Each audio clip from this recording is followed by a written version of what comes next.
make the applause better for our sponsors, the Pan Ocean New Cross Group. Thank you very much for being our sponsors for this morning. So we're set to get this panel session 1 going. We'll take our council chair's remarks. After that, we will then listen to our sponsors. And after our sponsors, the ACE will address us. After the ACs address the panel, we take center stage. And of course, we'll give the panel members the appreciation plaques. Our Vice Council Chair will thank them and yourselves. We will move on to lunch. Later today, after lunch, we would have the Women Leadership Program that will take place here as well. It's going to run from 1300 hours to 1630. Now, if you want to be part of this leadership, you will be as we close PS1. Kindly proceed, because as soon as we launch is kindly proceed to a location for your lunch, grab your lunch, and then for it is my key. It's that time for WLP. We welcome the Authority Chief Executive. Thank you for joining us, Malam Rabiu Umar. Our former international president, Dr. Imomo, thank you for joining us this morning. Council Chair, we welcome you. Good morning, Engineer Moche. And indeed, all of our speakers, our sponsors, our sponsor on this occasion, the Pan Ocean New Cross Group, we thank you for joining us. Okay, please let's take our seats. We're ready to start. Let's please take our seats.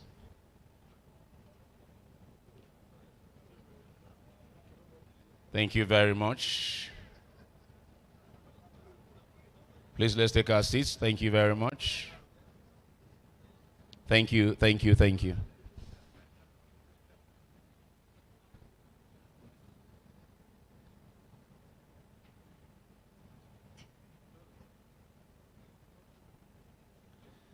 NMDPRA gave us our very first female council chair in Engineer Dan Madami. And our current ace has shown with his presence here yesterday and today that truly the authority is aligned with the society.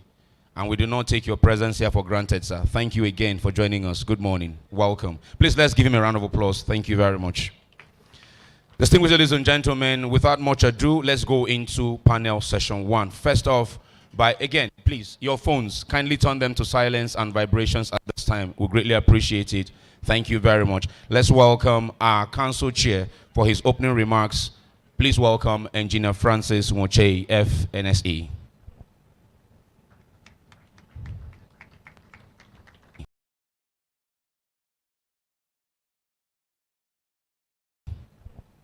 Have delivered.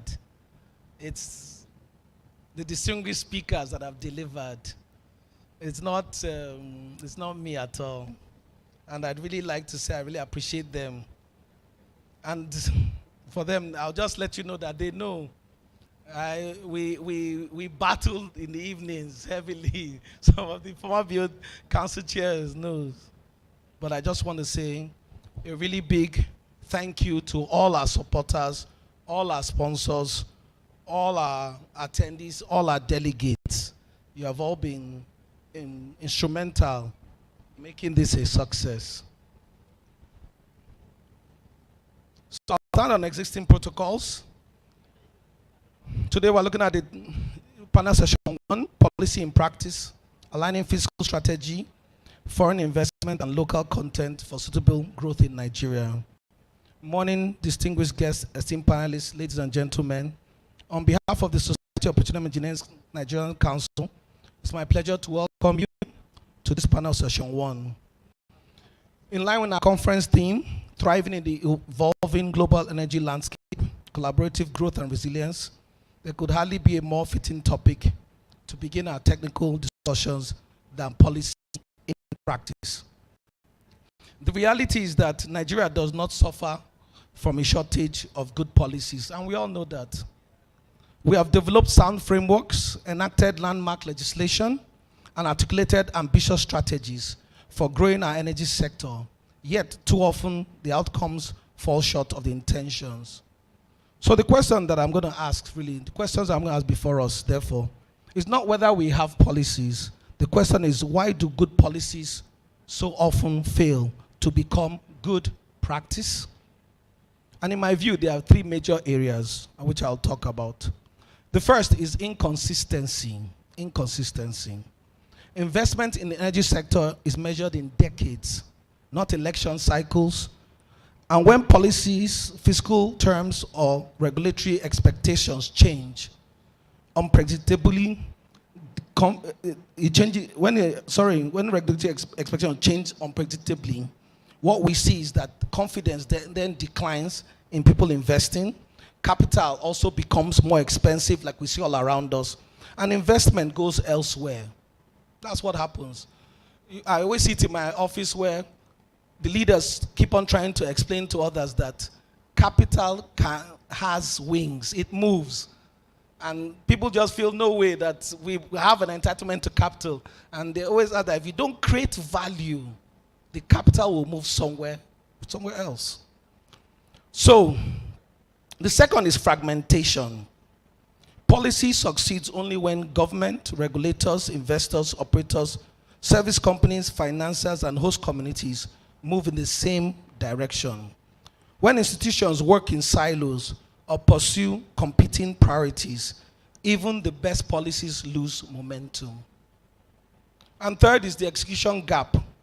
Policies do not produce barrels of oil, molecules of gas, megawatts of electricity, or jobs. It's people that do that. It's institutions that do that. So effective execution, accountability, transparency, and timely decision-making are what transform policy documents into national prosperity. So we have seen that this transformation is possible. And Norway offers a compelling example. Its success was not built on policy alone, but on consistent implementation over decades. By maintaining regulatory certainty, building strong institutions, developing local capability, and ensuring that every stakeholder understood both the vision and their responsibility in delivering it. If I bring it to a simpler model, Dubai as a tourist destination, once everybody in that country got aligned and knew that this is where we're heading to as a country, everything aligns with it. So, Nigeria possesses the resources, the talents, and increasingly the policy framework to achieve similar success. The opportunity before us is to close that gap between aspiration and implementation, to ensure that every reform translates into investment, and every investment into production, every project into jobs, and every barrel produced into lasting national prosperity. I'm confident that our distinguished panel of regulators, industry leaders, and investors that we have today will help us explore not just what needs to be done, but how we can collectively move from policy to practice. So, ladies and gentlemen, welcome to what promises to be an engaging and impactful discussion. Thank you very much.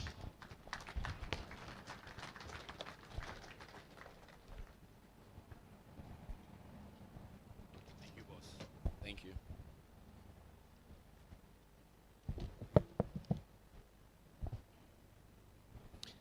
Thank you very much, Council Chairman, Engineer Francis Onche. Setting the tone for the conversation that will follow. Let's please give him another round of applause. Now, before we go into the panel itself, we must first listen to the company that has helped us pay for this space today and much more. Please welcome the Group Chief Technical Officer for Pan Ocean and the New Cross Companies, Dr. Abiodun Ogunjobi, FNAPE.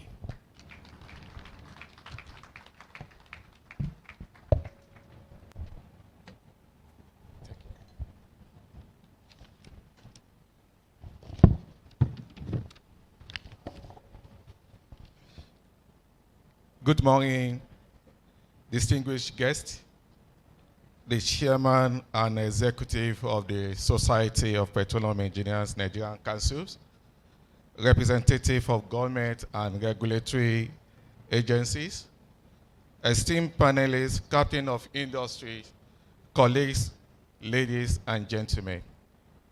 It is a pleasure to welcome you on behalf of Panocean and New Cross companies to this section of the 49th SPE Annual International Conference and Exhibition.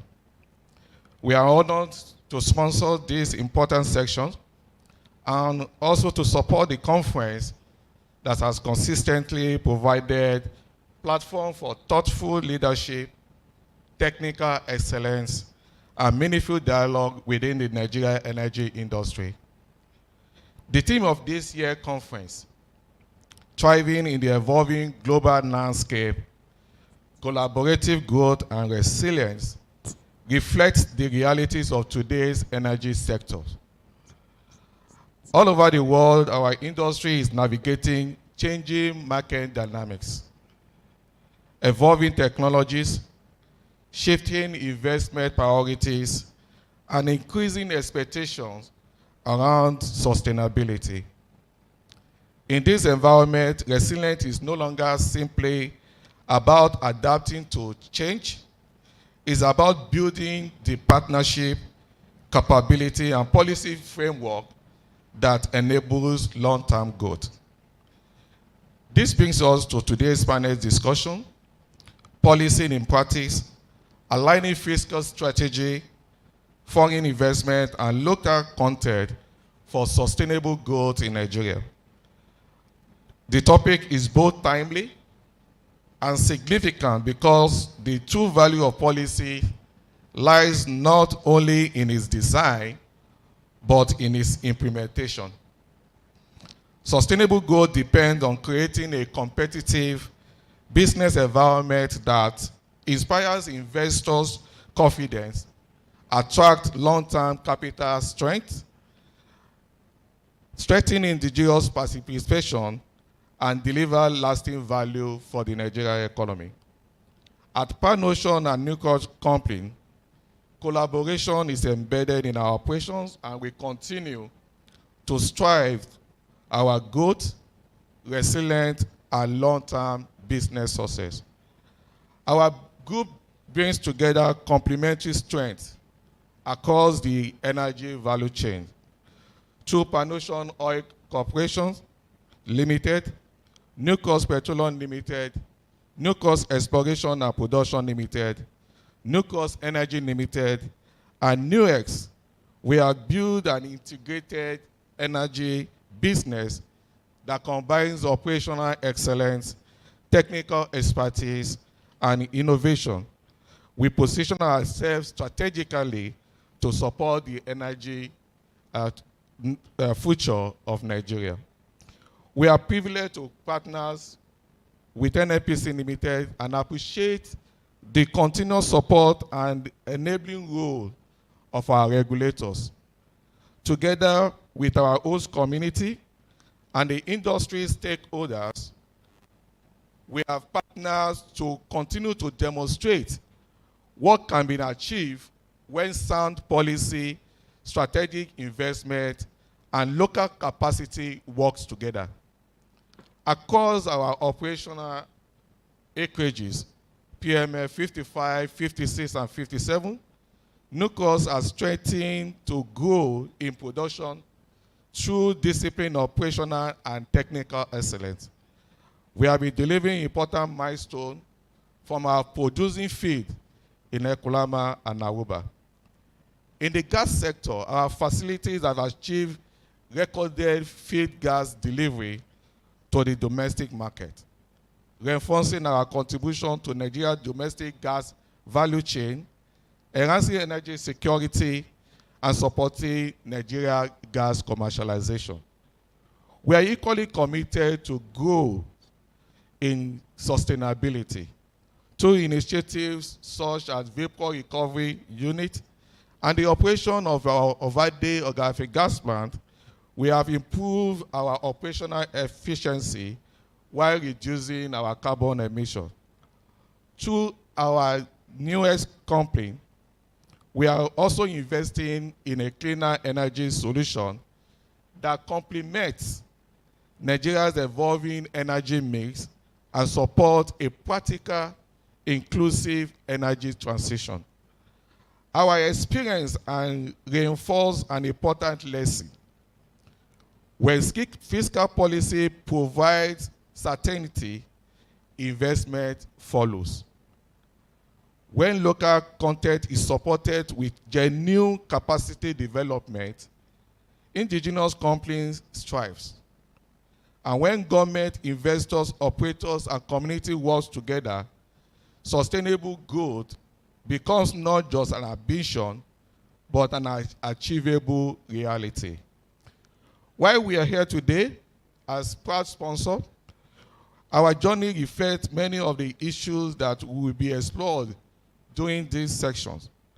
We therefore look forward to hearing the perspective of our distinguished panelists as they discuss how Nigeria can continue to strengthen its fiscal framework, attracting quality investment, and deepening local content in a way that delivers lasting value to all stakeholders. On behalf of Pan-Ocean and Newcross companies, I congratulate the Society of Petroleum Engineers Nigeria Council for organizing another successful Naice, and thank you for the opportunity to sponsor this important section. I have no doubt that the insights shared by our distinguished panelists today will contribute meaningfully to shaping the policy, partnership, and investment that will define the chapter of Nigeria energy story. Thank you, and I wish you all productive and insightful discussion. Thank you.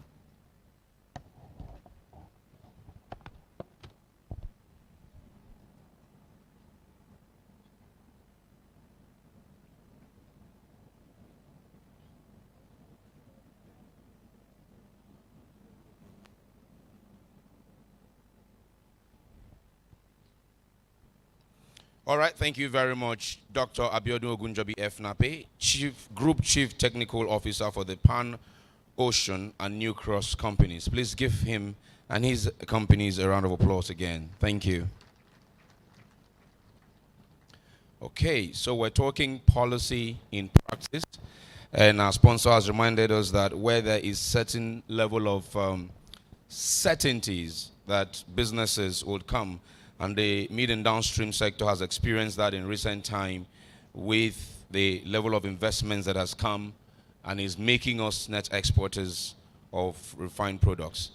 Our regulator will address us now for this panel session. Please welcome Malam Rabiu Umar, Authority Chief Executive of the Nigerian Midstream and Downstream Petroleum Regulatory Authority.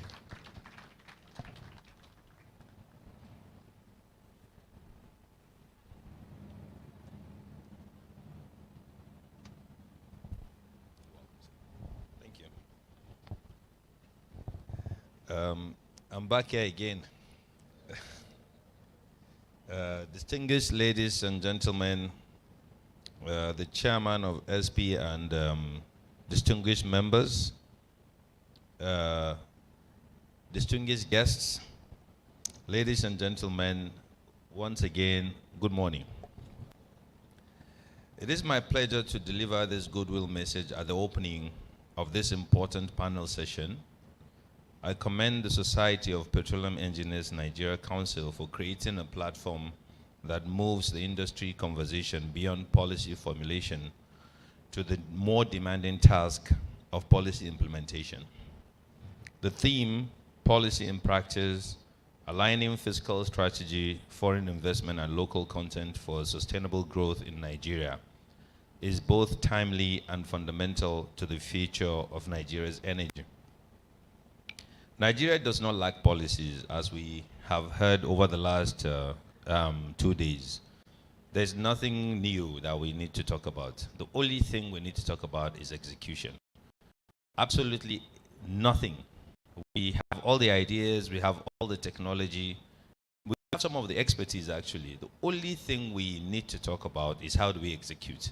And the intersection of fiscal regime, foreign capital, and local content, I think cannot be better, combined if you're looking for a way to truly make progress. Because without foreign capital, then you are limited to whatever capital that you have. Without local content, then you're basically having people bringing in money, and you don't have the expertise over time, and that's not sustainable. And at the same time, if you don't have the fiscal regime, if we don't have a stable and predictable and transparent system from a regulatory standpoint, whether it's financial or it's technical, then we are never going to make progress in that regard. The central challenge that we have is ensuring that our fiscal, regulatory, and institutional frameworks work together in a manner that converts these advantages into measurable economic outcomes. And sustainable growth requires balance. Our fiscal strategy must provide government with appropriate value from the nation's petroleum resources, while allowing investors to earn competitive and commercially sustainable returns. A fiscal framework that is neither predictable nor competitive will struggle to attract the long-term capital required for infrastructure development, refining, gas, processing, storage, transportation, and other strategic investments across the value chain. Foreign investment is therefore not simply about the availability of capital. Investors also require regulatory certainty, transparency, contract sanctity, efficient approval processes, and confidence that policies will remain consistent throughout the life of their projects. As the regulator of Nigeria's midstream and downstream petroleum sector, the Nigerian Midstream and Downstream Petroleum Regulatory Authority recognizes that effective regulation must facilitate investment without compromising safety, environmental responsibility, market integrity, or national energy security. Under the Petroleum Industry Act, the authority remains committed to streamlining regulatory processes for companies that can compete globally. However, local content must be supported by competence, quality innovation and operational efficiency. Our objectives should not merely be to increase Nigerians' participation in projects, but to build Nigerian enterprises with the technical and financial capacity to design, construct, operate, and maintain critical energy infrastructure. Foreign investment and local content should therefore not be treated as competing interests. Properly aligned foreign capital and expertise can support technology transfer, workforce development, domestic manufacturing, and stronger indigenous participation. Investors benefit from a more capable local supply chain, while Nigeria benefits from increased value retention and sustainable industrial development. This alignment is particularly important as Nigeria expands domestic refining capacity, gas processing, LPG, and CNG utilization. If you look around across the value chain from the upstream, how we've seen the major IOCs moving into deep offshore, and how we've seen the local companies also improve their capacity. All you need to do is to look back 10 years, just 10 years ago, how much of the production we have was in the hands of IOCs and how much of it was in the hands of independents. And then you fast track to today and you see how much of what we are seeing today onshore is in the hands of locals and how much of it is still in the hands of IOCs. Now, the IOCs have not abandoned us. They've simply moved to the more technically challenging deep offshore, right? What that means is that our goal of attaining 3 million barrels by 2030 is possible. On the gas side, we've seen massive investments coming into the space, whether it's gas processing, production processing, and we are seeing we're beginning to talk about the floating LNG in Nigeria. So if you look at that space also, there has been great achievements.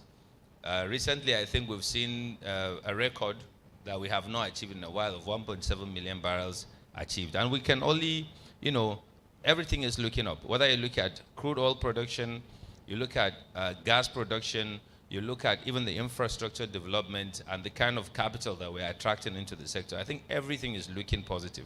All we need to do is to just maintain that momentum to make sure that we keep working on our current policies to make sure that the regulatory environment on our side is as friendly as possible without making any compromise to safety or technical integrity of those projects. So basically, if you look at also the local side of things, I think I mentioned part of it yesterday. We're seeing deep CNG penetration. MDGIF has invested significantly in CNG projects, in gas processing projects, and we are going to do a lot more than what we have done so far. And that, I believe, is the way that we can show other people by de-risking some projects. We're able to, give the market the comfort that you can indeed come into this market, invest your money, and you have the comfort of knowing that your money is not going to go down the drain or will not be changing policies as you go along. On this note, I encourage the panelists to focus on practical solutions. The discussion should identify how policy can be translated into bankable projects, how regulatory and fiscal institutions can work more collaboratively, how investment risks can be reduced, and how local capacity can be developed without undermining efficiency or competitiveness. The success of this panel should ultimately be measured by the quality of implementable recommendation it produces. On behalf of the Nigerian Midstream and Downstream Petroleum Regulatory Authority, I wish the moderator, the panelists, and participants a productive and impactful session. It is my pleasure to formally welcome you to panel session number 1. Thank you, and God bless Nigeria. Thank you. Thank you, sir. Thank you very much. All right, thank you very much, Ace. Can we please give him a round of applause? He has charged the panel to provide solutions to the discussion that we're having here today, having highlighted the regulators' commitment to ensure that this place becomes an investment haven. Okay? I can't stand between you and the panel anymore. Therefore, the panel must take center stage now. Let me begin by first welcoming to his seat on the panel the Managing Director of NNPC Engineering and Technical Company Limited and our former Council Chair, Salahuddin Tahir. You're welcome.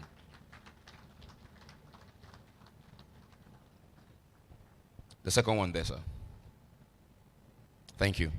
Joining him, I'd like to welcome the Managing Director and Chief Executive Officer of Renaissance Africa Energy Company, Engineer Tony Eta, represented by the GM Wells Renaissance. Please welcome Olushola Moyo.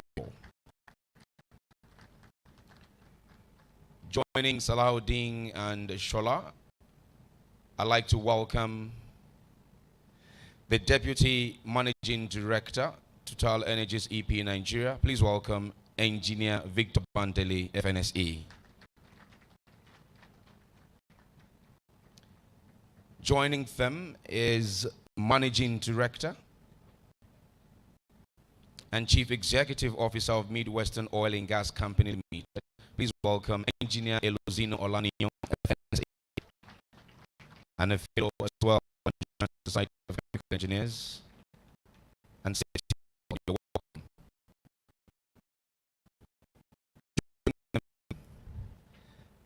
Is the Chief Executive Officer of a company that has turned exhibition to a tourist attraction, if I must say so. Okay, please, Chief Executive Officer of hers, the engineers and the Gideon, former Council Chair, FNSA. Is the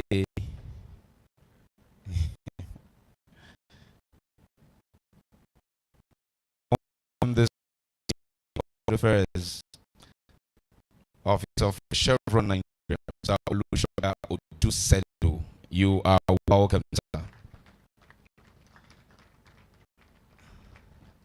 And to help us direct proceedings,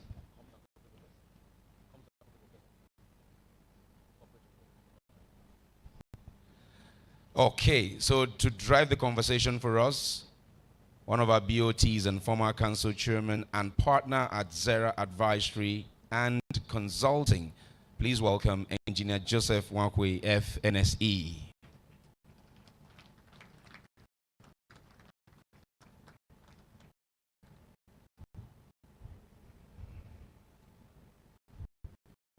Over to you, sir.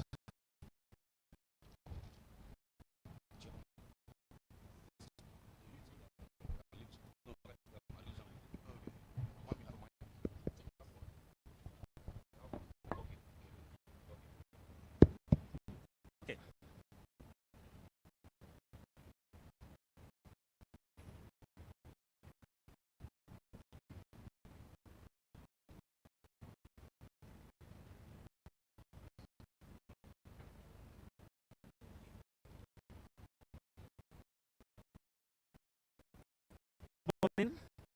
Good morning, distinguished guests. Good morning, Council Chair, and BOT members here. The SPI President, oh, there's a mist on that. And good morning, everyone.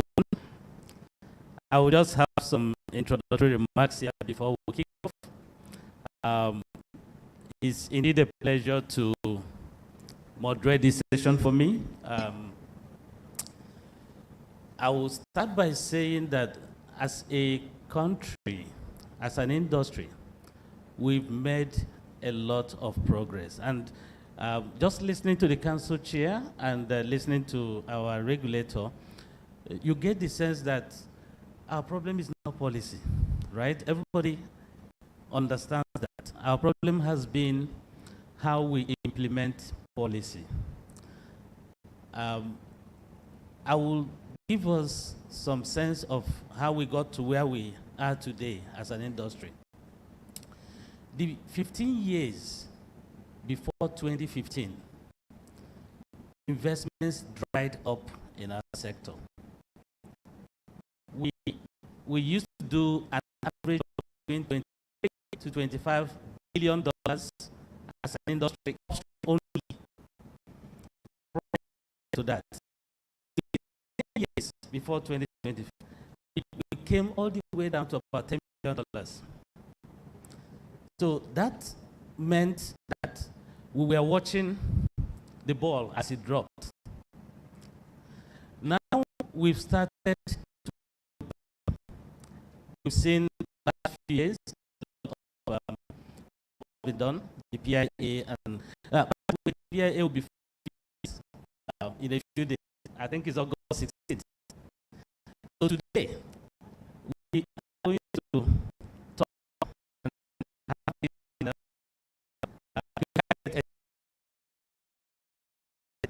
veterans in the industry to share their thoughts. And the interesting thing about our panel today is that we have not just people who analyze stuff like me, we have people who make the decisions. And they know where the shoe pinches. So they're going to share with us what their challenges are, what their assessment of where we are going is, and we are dealing with three things here today. Fiscal policy, what have we done? We're dealing with attracting investment. Like I did say, we lost quite a bit of mileage in time. What are we doing to bring those investments back? Remember that Nigeria, we are still carrying reserves of about 336 billion barrels. That requires a lot of money to bring out of the ground, right? And then we are dealing with building local capacity. And in all three fronts, we've made significant progress. But today, we need to look at what can sustain the progress that we're doing, that we've achieved, and what can we do to build better, a better industry, a more impactful industry. So I'm going to start with, so it's an interesting, so I've got the biggies, the IOCs are here, I've got the independents, I'm going to start, and then I have Big Brother. Nate Kobe is actually an NPC, so so let me start with New Cross. Give us a sense of what the journey for New Cross has been. The name is Mr. Imoyo, right? Renaissance. Oh, sorry. Okay. Renaissance. So give us a sense of what the journey has been, especially with respect to policy, with respect to local content development, and for your company. Thank you.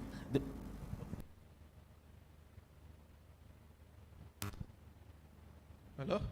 Okay. Okay, so good morning, everyone.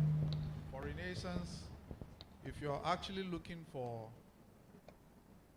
an evidence, a practical evidence of the issue that we're discussing here today, you don't need to look any further. Just look at Renaissance, where Renaissance is a product of the improvements we've made in fiscals, the improvements we've made in the speed of decision making, the improvement we've made in the partnership between the foreign investors coming in and local capacity building. If you look at all the promoters of the companies that formed Renaissance, they were trained by Shell. So they were products of the impact that the industry, that in policies, that regulatory framework, that local capability has done. Shell was able to build people that they could trust to hand over such a large investment to. So if you look at us, we're a practical example of what we're talking about today. Now, also in terms of local capacity development, from when the transition happened and Shell handed over shares to Renaissance, we've significantly doubled, increased our production. And we have a very huge ambition. We've been able to drill our first exploration well in Aegis, in JK4, and it was a huge find that was announced at the NOG. So you can practically see the improvement that we've made as Renaissance, having been an outcome of the three things we're discussing today, and even after taking over, practically demonstrating that local capacity and capability is now here. And when I look at the landscape also from the time that we took over, in terms of the local service industries and people that are supporting us, we've seen many firsts. Now, I do not rely solely on the ISCs. We have a lot of the local service partners that are partnered with us 1 year ago in terms of well intervention, in terms of maturation, in terms of project delivery. One of the biggest companies that is working for us in the project space is a local company. So we've really, really, really improved in that space. And I think we're a testament to that. Thank you very much. Thank you. Thank you so much. I will change gear to one of the biggies. I'll go to Mr. Olushoga, right, from Chevron. And we've talked about local content, local capacity building. It's been a great story. What's Chevron's experience with helping build domestic capacity? And what might be your advice going forward on what we may do to enhance and improve what we already have? Thank you. Well, thank you so much. And I want to say a big thank you to the to the council chair and the organizers for coming up with this topic. This is very important because typically, as an SPE member, you always want to think about engineering, production, technology. But without policy framework, without the right condition under which you do things, all of those are academic. Now in Chevron, as you know, we've been in Nigeria for over 60 years. And we are pioneers in the area of local content. Before the NOGICT Act came into play, Chevron has been an active player in that area. We recognize that we need to not only grow our investment and our footprint here, we need to grow Nigeria. And in the process of growing Nigeria, we have identified local participation. And it's important also to mention that local participation should not be seen as domestication, because when you look at it from a domestication point of view, you lose the opportunity of being competitive. But we have grown local participation, and I have many examples. Good enough, before I get into corporate affairs world, I used to be a project manager of mega projects. I managed the Sonam project, in which we made a conscious decision to do fabrication of our modules in country at Niger Dock. I managed that at Niger Dock.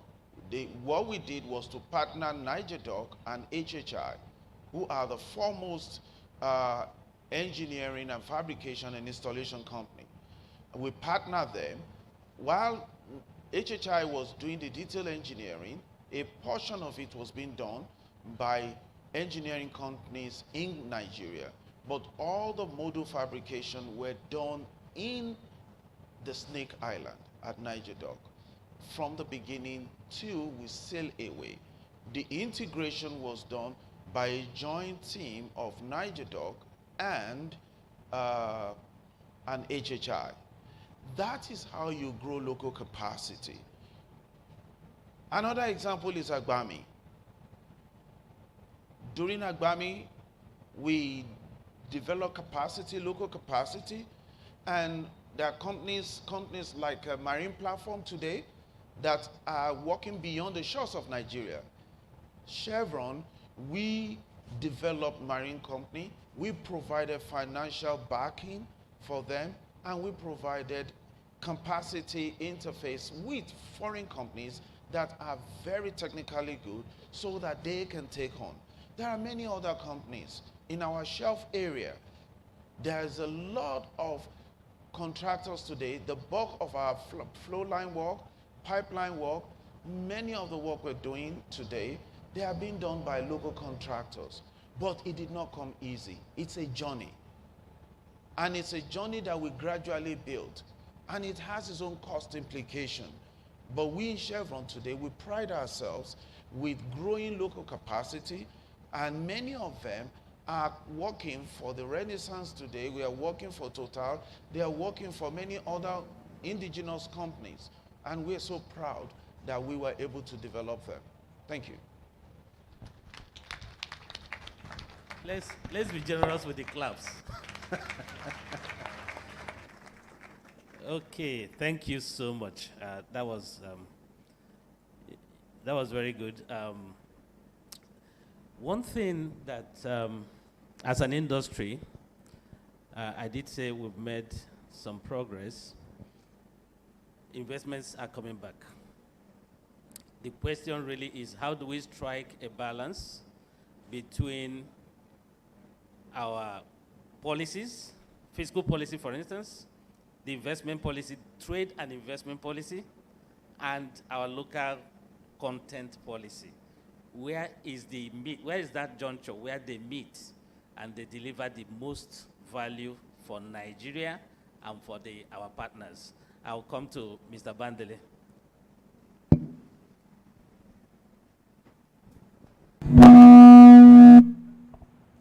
Okay. Thank you very much, and good morning to every one of us. I'm extremely excited to be here. Excited for two two main reasons. When I came into the hall, I saw the population of people here. And honestly, I was moved, not only by the sheer population, but by the faces that I see, faces of veterans, people that have been here several years, and they keep coming, they keep being with us. It means that there is one thing that is going well with SPE, and that is that we are able to sustain the interest, we are able to sustain growth, and to that I will say a big word done to the chair for sustaining what has been established as a good process. Thank you. Second reason why I'm excited is where Nigeria is today. I'm happy to be able to speak not the way I used to speak. Before, I used to talk about the past glory, the things that my company has done. I used to talk about the Akpos, the development of Akpo field, which is still producing as we speak, but is more than 17 years old as a deep water project.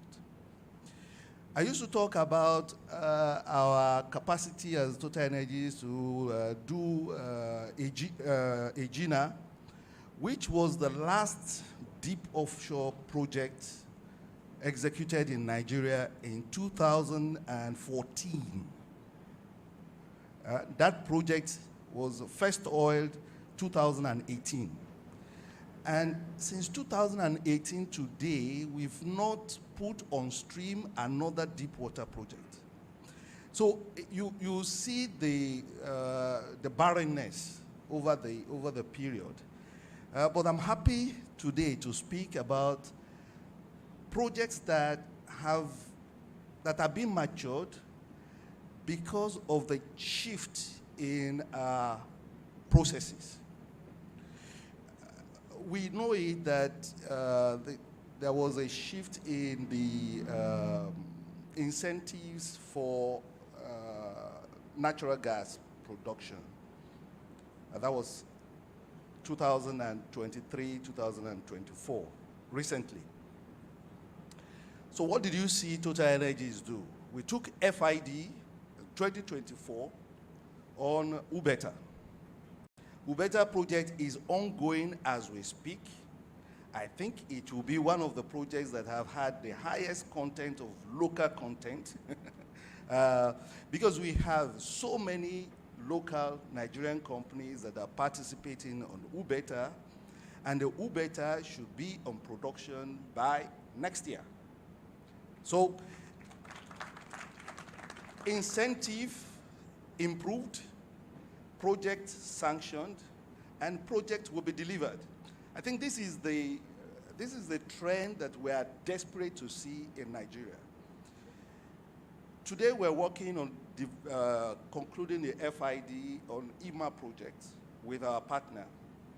This project also, FID, maybe as soon as possible, is imminent, and first oil is planned for Q4 2028. So when you look at that, you say that, okay, you give good incentive on gas. Total Energies have moved into gas very quickly, developed that, and moved forward. We're working hard on projects like Proway. We're working so hard on the deep water maturation. And I'm happy when Renaissance talked about exploration. Can you remember the last time you had major discovery in Nigeria? Total Energies is drilling this year an exploration well. We are drilling 2 additional exploration wells in 2027. It tells you that, and these ones are in deep water, it tells you that the motivation to go back into projects is improving significantly. So when we say it's forward-looking, I think it's that the forward is here. It is time for people to not only have hope, but to be part of the hope. So if I take that to now local content and how everything marries together, whoever is a Nigerian company that is established now, this is your moment. Because if you have projects that are taking FID, people just need to take position and be prepared for the big time. If we are taking FID, and I really hope that we'll be taking some FIDs soon. Some have been taken already. But that's the importance, that's the level at which the local content players should really warm up. It is time for execution, as the regulator has said. And I'm really looking forward to partnership. I'm looking forward to Nigerian companies participate in this space. The companies that are going this step, like ours are going, have it in mind that there is no way to be profitable, to develop these projects profitably, if we don't have local participation. You cannot do, there are some things that are already not possible to be imported. So it's the quality that my guys in Nigeria, what the quality that they bring forward that will really make for profitability of so many of these projects. And we are really looking forward to that. Let me stop there. I think there will be opportunities to develop a bit further. Thank you. Thank you so much. I have beside me the only service provider in the panel. And Tahel represents not just the service provider, but NNPC, the big brother in the industry. What we've talked about the successes we've achieved in the local content, with the local content policy. And I know that you're a beneficiary as well as a major driver. What are the key enablers, in your opinion, that we need to focus on as we further build capacity for the industry?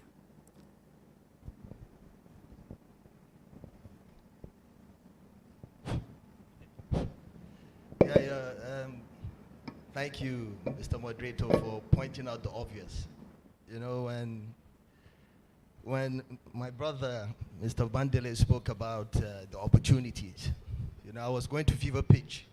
I'm here, I'm seeing my clients, I'm seeing prospective clients, and I'm just shaking up and down, I can imagine. You know, just to, you know, put a ring around it, you're absolutely right. There's a lot going on in the industry today. It's pretty exciting times. The last time was Egina. And I think the 3 orders that were issued by the presidency but in February 2024, I think that did the magic. That was a big enabler. Today, yes, we are local content. And I dare say we were the first example of local content in Nigeria. Netco has almost 40 years of existence. In fact, I would always say it, that Nigerian content came out from Netco, because the drivers of Nigerian content came from Netco. So right now, the opportunity is there. What are we doing? Capacity is one thing. And we were discussing there a while back, capacity in 2 folds, human and material, capital, for you to go into those new frontiers. Well, I wouldn't call them new, because we have players there. The deep offshores. We've been hearing of Bonga Southwest, we're hearing Prowe, Owowo, Zaba Zaba. These are offshore projects, deep offshore projects, and you need capacity. You need people that understand how to go in there and deliver the service. You need the capital to go in there to deliver the service. Then when you have that opportunity, you would also have to show that you have the capability and capacity to deliver. That is another thing. So for me, I see these three tripods, the tripod, as the catalyst for you to succeed as a local content company. Technology, of course, being the backbone. Right now, with the level of activities that we're seeing, I can assure you in this country, at least let me speak for engineering firms, I doubt if one engineering firm can handle one project. I beat my chest to say that in Nigeria. Maybe we should start thinking, because it's coming, it's here, you can smell it. We should start thinking of, coming together. Local companies, let's talk, let's see, how can we come together to deliver excellently? Execution excellence. When you deliver excellently as a local company, the investors will come in. That's what they want. A safe environment where you have good policies, where you have local companies that understand the environment, and then the capacity to deliver. So for me, I think I'll wrap it up at that. Thank you. Thank you very much. I knew that would come out.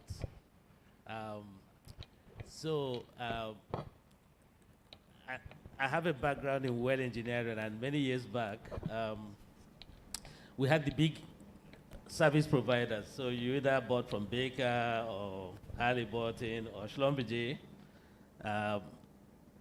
That was the people you had to deal with. Today, if you wanted to do perforating, for instance, you have 20 other Nigerian entities that you can call on. So the problem is there are 20 small entities, right? He's telling us that we need to consolidate and build capacity. That is a very important message. I'll switch gear from there. I'm saving Elo for the last. But it just so happens that teeing up from the comment he made about capacity, there are two sides to it. One is the people, the human resource. The other is the tools, right? These 20 small guys today will all go to buy tools from the multinational service providers. We don't produce any, I don't know that we produce any major tools in country. And that's a challenge as we move on this journey. We need to now start thinking, okay, a lot of the value that would have been domesticated eventually leaves the country. Because when I buy the packer from all I do is run it, right, as a Nigerian company. So I run the packer. I get paid for it. They go back and pay the man they got the packer from. And that money goes away, right? What can we do? And I'll come to you, Elsa, as a veteran. What, in your opinion, should we be doing to start to trap some of this value, build capacity in that area, not just the human capacity, but the technical capacity to be able to domesticate that value? Thank you. Okay. Hello, yeah. Thank you very much, Joe. And first, let me acknowledge and thank SP for putting together yet another conference, Naice, the 49th. And it's not just that we put out the conference, but we put out a conference that is continuously improving. So congratulations to the council chairman and to the entire SP family. It's a very interesting subject and a very interesting topic. And it's good. Let me paint a picture to contextualize my response. Our industry is in transition. We're in the middle of it, so some of us don't see the transition that is going on. If you look at it in production terms, in 2020, Nigeria produced 2.2 million barrels of oil per day. In 2022, as a result of crude theft, that production dropped to 700,000 barrels of oil per day. Today, we are back to 1.7 to 1/1.8 million barrels of oil per day, 1.7 million barrels of oil per day. If you look at indigenous participation in the operating sector, you will find out that pre-COVID, you will say the participation was somewhere around 20–30%. Today, over 60% of Nigeria's oil production is operated by indigenous companies in all structures, of which we are one of those. So Hess Energies, we took our assets in year 2021. January, we took over operational control in July at 25,000 barrels of oil per day. Today, we are producing over 50,000. I got production report this morning. We are produced 55,000 barrels of oil per day yesterday. And we are producing well over 100 million scf. We have doubled oil production, doubled gas production. And it's interesting to note that I have a 100% Nigerian organization, and I have 95% of my contractors are Nigerians. A lot of them are in this room. So as we move forward, the ambition of Nigeria is to go from where we are now to 3 million barrels of oil per day by 2030. Achieving 3 million barrels is not only an addition. It's not 1.7 plus 1.3 to get to 3 million, because we also have to deal with decline. So we are looking at trying to develop potential capacity in excess of, say, 1.7 million barrels of oil per day, double what we have today by 2030 to get to 3 billion. So you can imagine the sheer amount of work that needs to be done to achieve that. On the onshore side, most of the issues that bedeviled onshore has been dealt with. And we're the poster child for that. We're right in the front of that, championing that change. Fiscals, Nigeria is one of the most competitive today. Policy, PIA has provided consistency and clarity. On the security side, all the pipelines are secure. Today, I mean, we got in 2021 3% of our production to a terminal.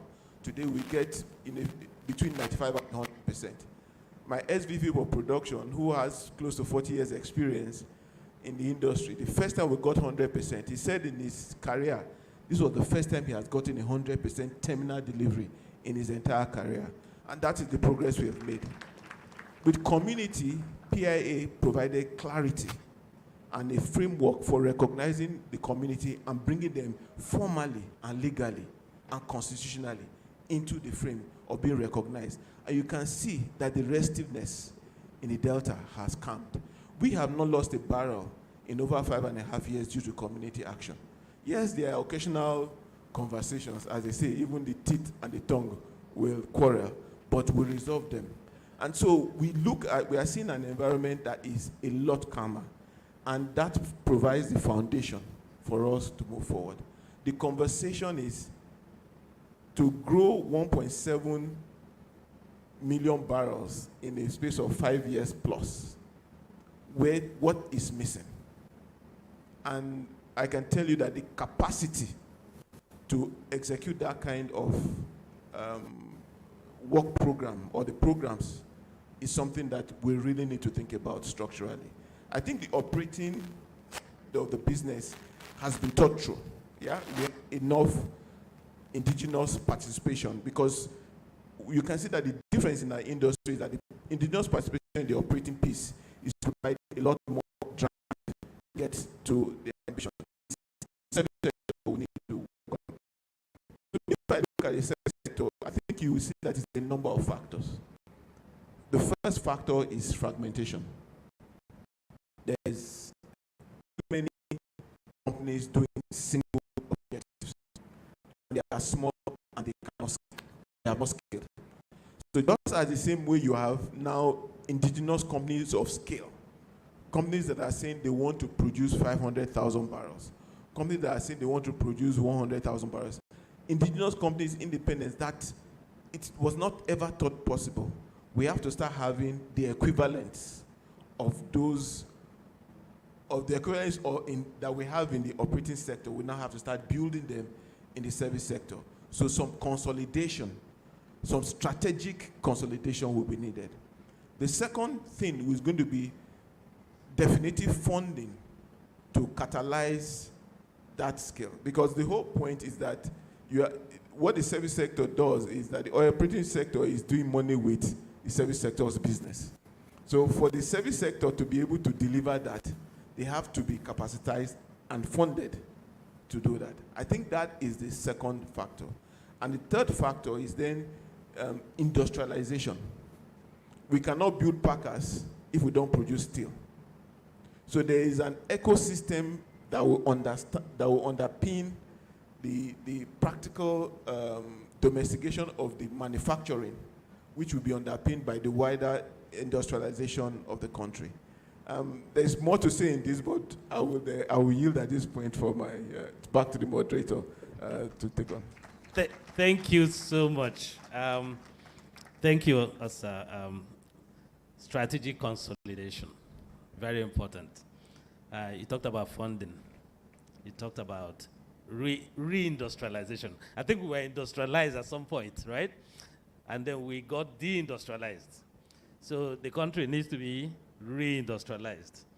And I will go back to the conversation around human capacity building. Today, I would say almost all except the majors, all the independents in quotes, are using the human capacity developed by the majors. So if you go to ND Western, it looks like a mini SPDC, I imagine. And on and on. The question to you, Elo, is what strategy should we, and this is industry now, develop to build additional capacity? Because the inherited capacity we have today will be gone in 10 years max. They will all retire. What is ND Western? What should the industry be doing to build capacity for sustainability? Because your business model today is good for today. It might not be good for tomorrow. What should we do to bridge that gap? Thank you. Thank you very much. So 2 quick corrections. One, I am Midwestern. So sorry about that. And secondly, for correction, all of the capacity from the IOCs have already retired. Yes. That's a good one. No, most of the ones he's referring to that have moved into indigenous, a huge percentage of them are gone. Yes, are beyond 60s, and they're basically giving back. So it's a very important point you raise. What we see today is capacity that has been built over decades by the IOCs, by the Shells, by the Chevrons, by the Exxons, and Total Energies. And what we see in industry, and NNPC as well. And you forgot ExxonMobil. No, I did mention it. I did mention Exxon. And NNPC. But what you see is with the growth that we have seen in industry. I mean, we've all spoken about how the industry has evolved in the past 10 years. You have seen a migration of that talent into the indigenous companies. And the question is, as we begin to build and grow towards the target of 3 billion barrels, how are we going to backfill? In those days, we had the Shell programs that was training. SITP. Yes, SITP, that was training graduates. I know that a few of the indigenous companies are doing the same today. Okay. But one of the challenges that we see as indigenous operators, and we have discussed this as IPPG, is that we need to be intentional around how we build human capital development for the future. How do we support the Nigerian universities, as an instance, right? How do we ensure the curriculum in these universities are relevant for today's business? How do we sponsor research and development?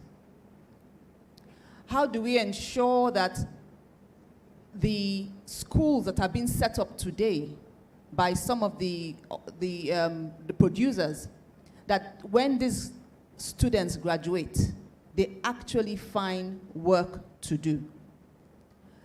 How do we ensure that when we talk about sustainability, right, if we have SPE meeting like this in another 10 years, that we have a fresh set of people in the room that are able to drive the Nigerian vision?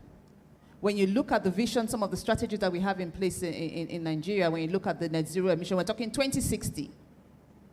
All of us on this panel, we will not be active by 2060. So the question is, how can we do it? And I think it's about intentionality. There's a word that I've heard spoken around the panel this morning around collaboration. It is important. Not one company can do it. So we've mentioned the SITP of old, which was big because of scale.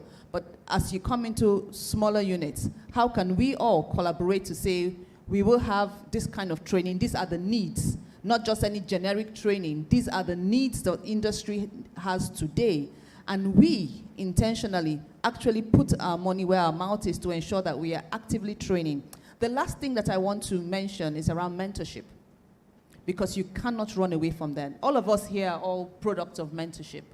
We've had people train us, right? Not just sitting in schools, train us to ensure that we are the professionals that we are today. And so the challenge for all of us is to ensure that we are also actively mentoring, actively coaching the engineers of the next generation to ensure that they're able to carry the vision of Nigeria forward. We can do better. Wow. Very, very good. Thank you, ma'am.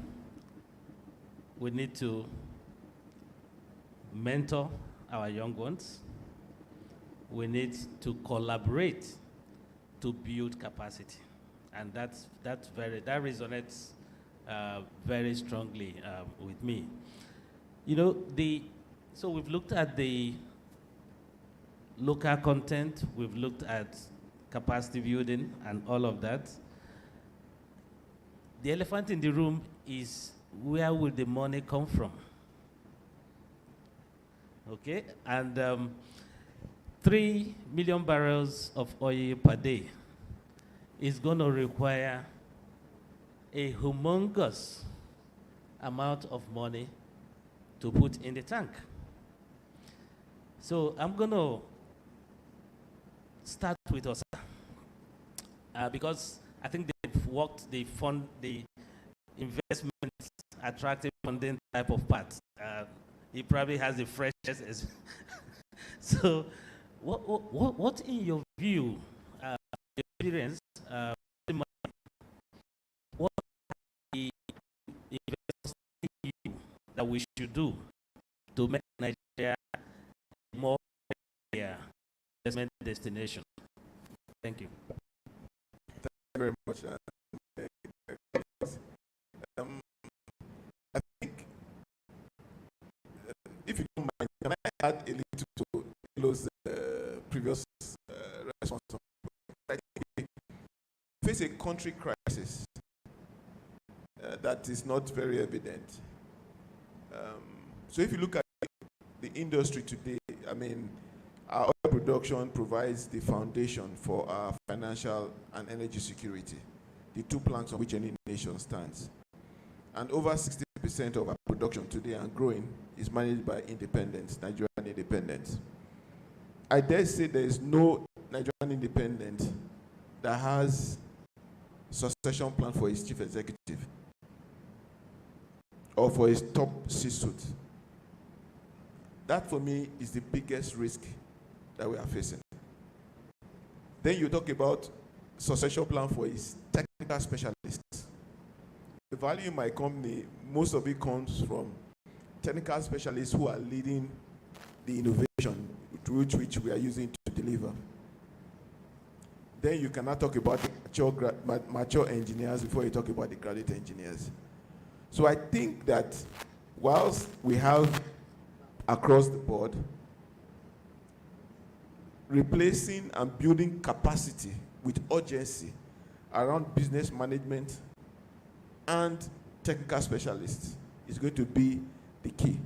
And this is going to be something that will confront us in 3 to 5 years. So I just wanted to add that to Elo's response. In terms of getting funds, investor confidence, I'll give you the example of Hess Energies.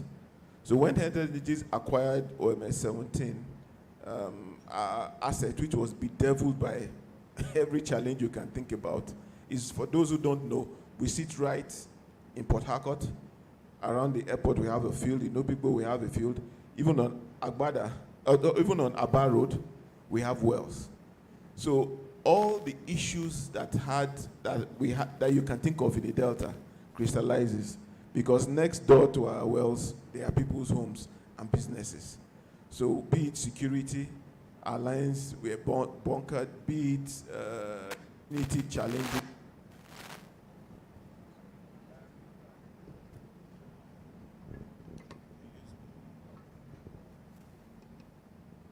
Yeah, okay, this is better. Yeah, so those issues were all there, and we've resolved a lot of them. So when the asset was being acquired, it was acquired with a combination of international, regional, and Nigerian investment. And there was a lot of challenge and doubt. And for those of us who have been long enough in the industry, if you were talking of before COVID, in the year 2010s, the conversation was always about policy clarity, security challenges, and community issues. Those were the 3 top issues, and all of that stifled funding. So we took over OMS 17, and I've given a few indices: doubled production without drilling wells, oil and gas, 100% workforce, dealt with the security issue, dealt with the community issue, and today we have a champion asset. And at the end of 5 years, we refinanced our loan, this time by Afri-Exim, with Afri-Exim providing the funding. So again, as I mentioned, the country and the industry is in transition. But a lot of times, when we are thinking about it, we are still thinking of a country pre-COVID, when a lot of things have shifted. So when investors are looking at businesses today, our understanding is that they are no longer looking at the traditional issues they were looking at pre-COVID. They are now, because those environmental issues have been addressed largely. It's not perfect. Some of it is work in progress, but a lot of the key indices have been addressed. So to our mind, what they are looking at now is the quality of the management or the ownership of the enterprise. Who are we funding? And do we have the confidence that they will do what they say and will get our investment back? So what is their stewardship? And if it's a business that has existed before, what is their track record in stewardship? What is their capacity to execute? Talk is cheap. Everybody says I can do a lot of things. When you get to the ground to actually execute, it is different. And the history, if you look at the past 20 years or 20 plus years of indigenous participation from the first round of marginal fields in 2003 to today, the history is very checkered. And thirdly, they'll be looking at governance. So I think that the factors are more, when you start talking of investor confidence, it's no longer it's less of an environmental issue. It's now more around the operator factors. Thank you. Thank you. Wait, can I add to that? Yes, please. So I just want to add to that from the indigenous perspective, because in the past 1 year, there has been a flurry for most of the indigenous operators to increase their asset base. And I just want to add to what Osa just mentioned, because it's no longer around the asset. Well, the asset is important, but the who behind the asset, and that's where governance comes in. We find that for most indigenous operators, governance is not really high up there, but it needs to be. Because the way the industry is going, and if we want to attract the kind of funds that we need to reach these 3 million barrels of oil, then we need to pay attention to governance. I have sat in rooms where investors want to meet me because they want to know who the managing director of Midwestern is. They want to see your track record. They want to see where you're coming from. So KYC is no longer just an exercise that people do on paper. They really want to be sure that when they put money into your business, they will actually get out of it what you say they would. Thank you. Thank you so much. I can see, Mr. Victor, you want to say something on that? I know you don't have a governance problem, right? And I just want to point out from the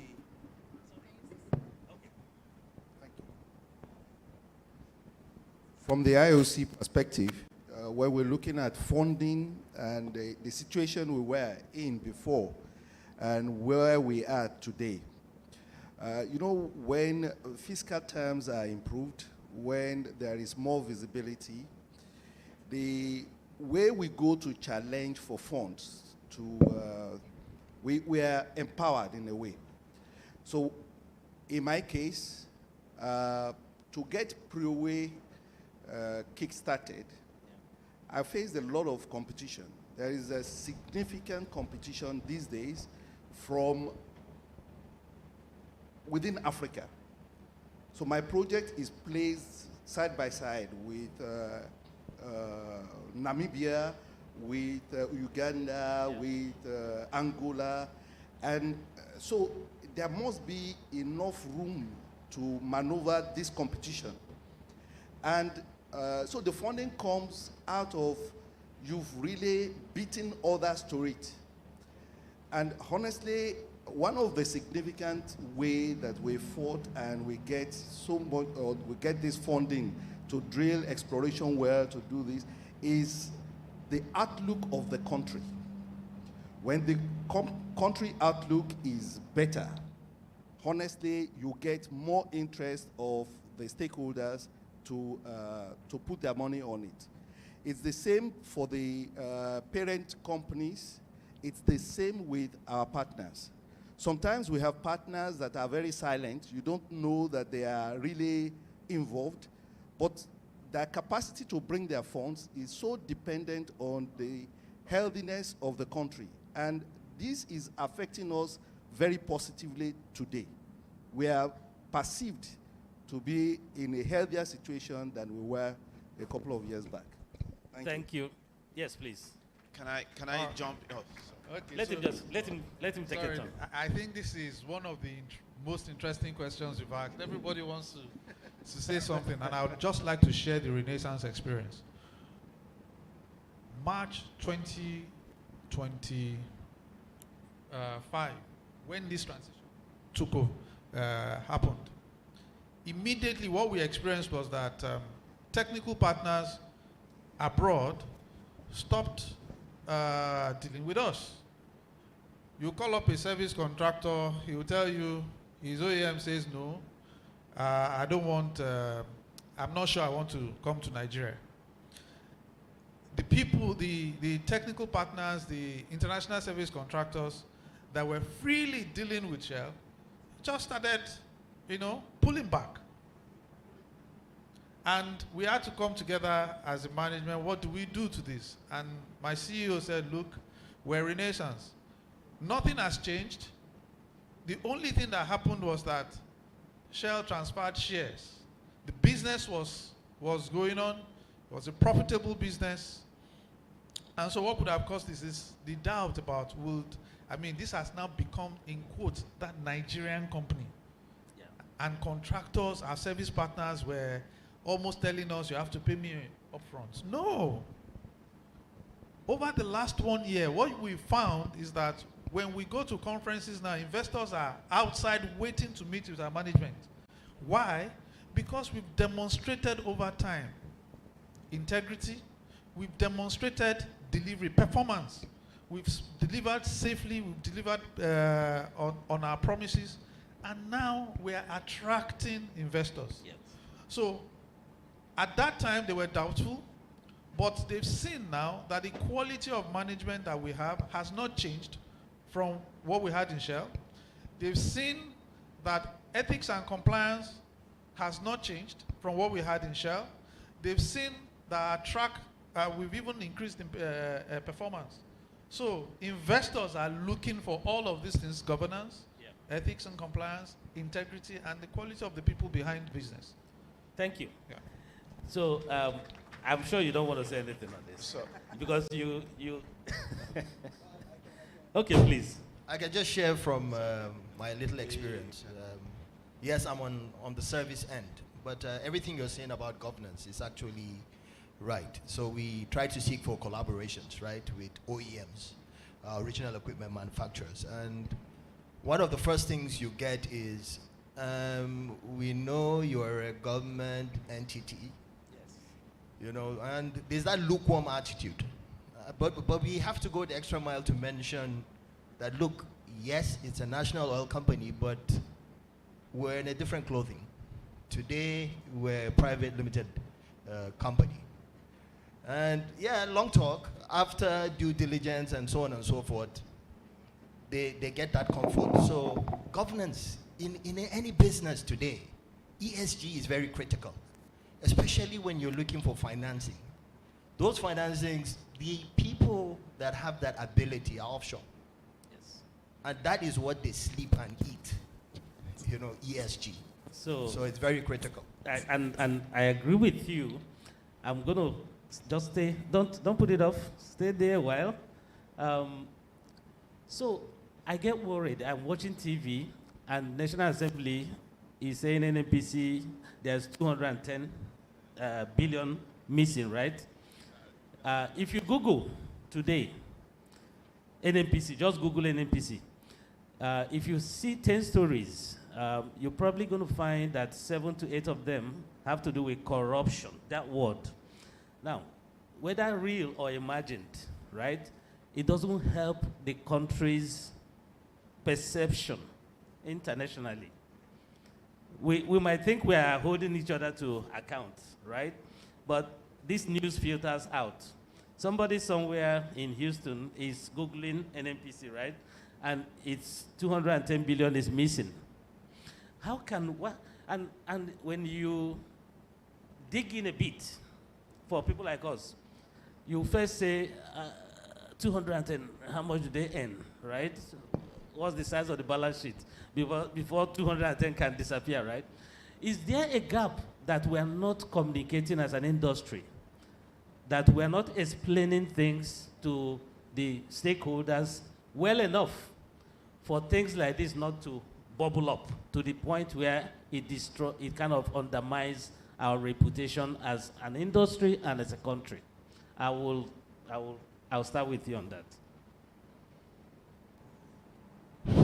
Yeah, so I would start by saying that you know, negative media does not help at all. You know, especially when you're running a business. Whatever it is, you know, yes, journalism, we need to report the truth, but then we also need to verify. I think the onus is on us, our journalists, the people that speak out there, to be well informed. And then it goes to the next step, communication. Communication is absolutely important, and I think that's where you're coming from. Public awareness, self-education, self-understanding. We have a lot. The social media has brought in a lot of, you know, anybody can get online and just post whatever, you know. So it goes again to regulation and policy. But communication is absolutely important, public awareness, and I think from our own point of view in NNPC, I know that our leadership, at least in closed discussions, have been asking this question: are we communicating enough? And a lot of here will be, you know, will bear me witness that our social media handles are very active. You go on Instagram, you go on Facebook, you go on LinkedIn, Twitter. My GCO is always there. You know, our accounts are out there. We're trying to reach out, but we also plead that if you hear anything, and there is freedom of information, come and find out. Come to us and confirm. You don't need to go to the press immediately. Thank you. Thank you so much. I'll come to you, Mr. Olushoge, right? Yes. You don't have this problem. You don't have a bad press problem, right? Well, except it's environmental. But We don't have environmental.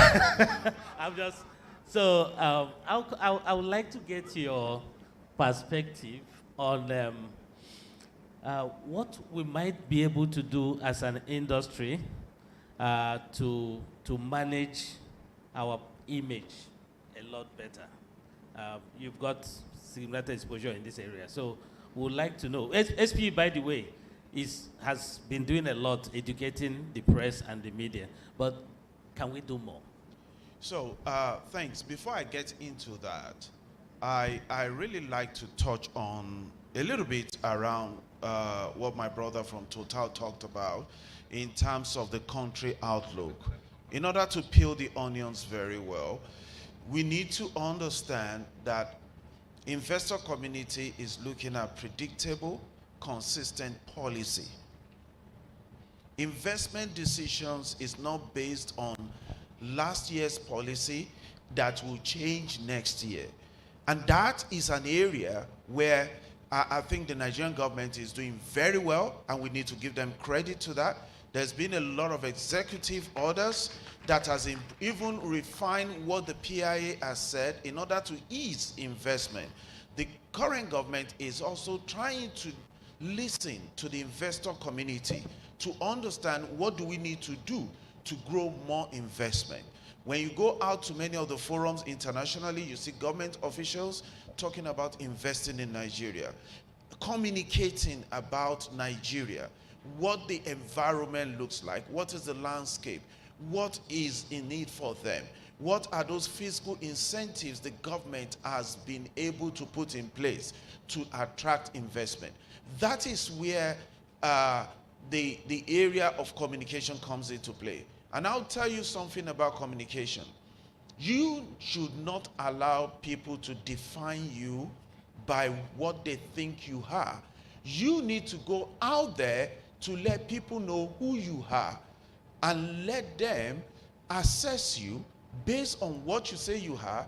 If you are consistent, your policy is sustainable, and the outcome is the same, it will surely gravitate and attract investment. Thank you. Thank you very much. I can see Richmond is telling us to get it over with. Just a few minutes and we'll be done. I will quickly just summarize what we've had this morning. The country is on the right path. We are transitioning to better days. That came through almost all the speakers. But that journey has to be guided. That journey needs to have clearly defined pathways. And we think we've got the pathways. The PIA is there. Like I said, it's going to be 5 years in a few days. We do have implementation challenges with the PIA 5 years after, and I think the industry needs to raise its voice and ask government to get on with it. That's one. We think our local development story is great, but it could do better. There needs to be some strategic consolidation. I like that word, that's also. We need to address the funding challenges by working very hard with our public perception. People need to see Nigeria as the best place to put money.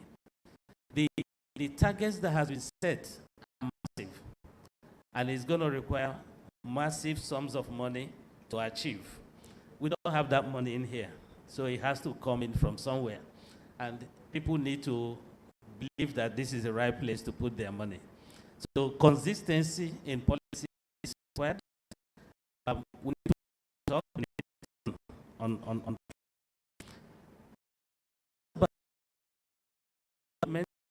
to both technical and otherwise.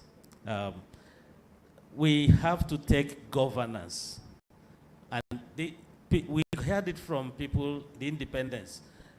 Even the service entities have governance challenges, and we need to take governance very seriously. It is key to unlocking the investments that we need. It is very, very important that we do that. We have to work very hard with on our public perception as an industry.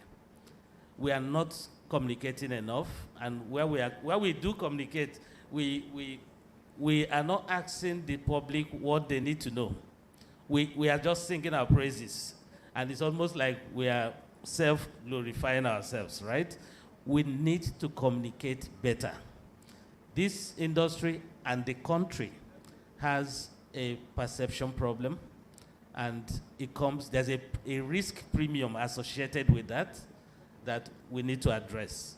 I think overall, that's what we've had this morning. I would like to thank my colleagues here for a great job. They've poured out their knowledge, their experience, and I hope that the next time we have this conversation, we will say we've moved from where we are today to a better place. So I would like to thank you all for your time. There was supposed to be a question and answer session from the audience, but so that's what I was trying to guide you. If you don't mind, we have about 3-4 minutes to do that. So I was going to, send your permission, if we can get any pressing question for anyone on the panel, just one question, and please, not a keynote address.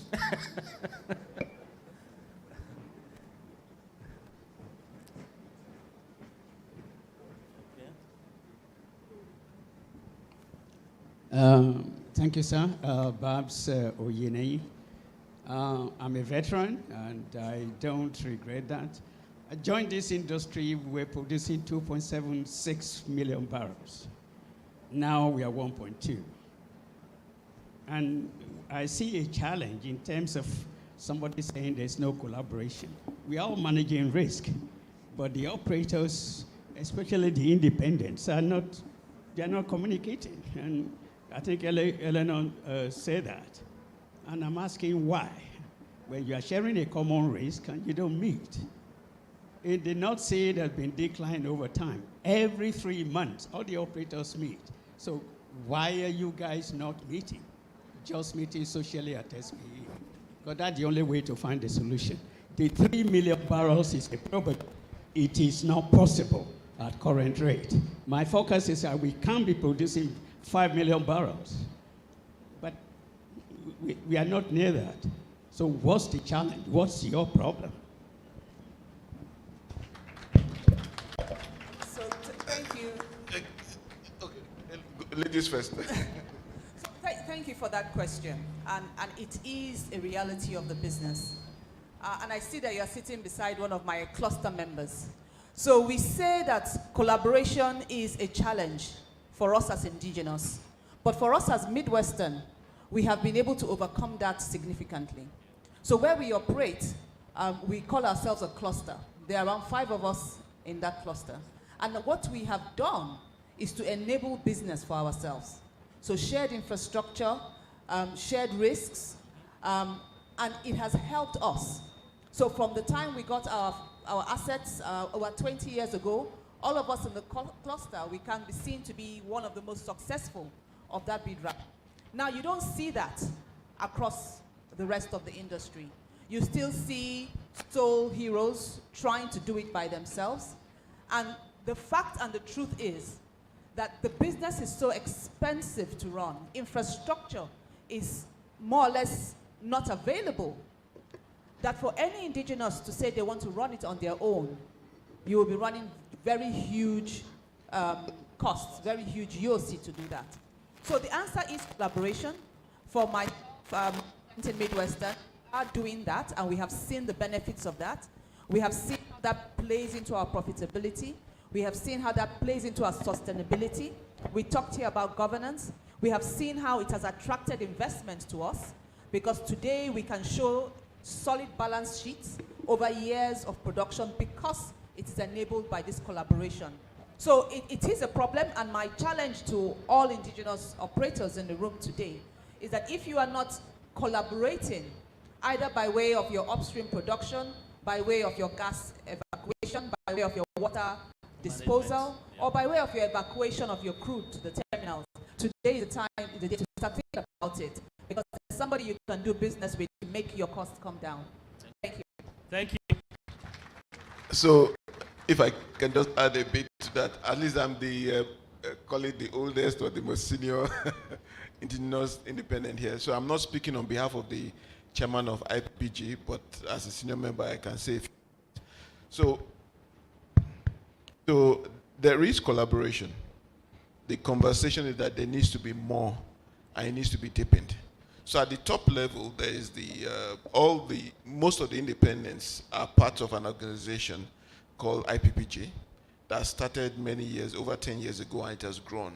And with the shift of the industry where the independents now control 60%, the role of that group is becoming far more critical to the industry. And so that group needs to step up beyond what it was before. As I said, it's a country in transition, and there are many ways we are still locked in the previous paradigm, and we need to look forward to the future paradigm. So the collaboration that's going to be needed will come to bear. But there's already a lot of collaboration. So the increase of production from 700 to 1.7 million, most of it is independent. And it's as a result partly of collaboration. But be assured that what is going to be needed to get there will happen. And NNPCL, the new administration, NNPC, the NUPRC, and the NMDPRA are also playing their roles in a very definitive way to ensure that we are all lined up to achieve the role, the objective for the Commonwealth of Nigeria. Thank you. You just give me a few sounds. All right. Just remain seated for a few more minutes. Let's welcome Engineer Itagbo for the vote of thanks for this session before we present your plaques to you. Let's welcome our Vice Council Chair, please.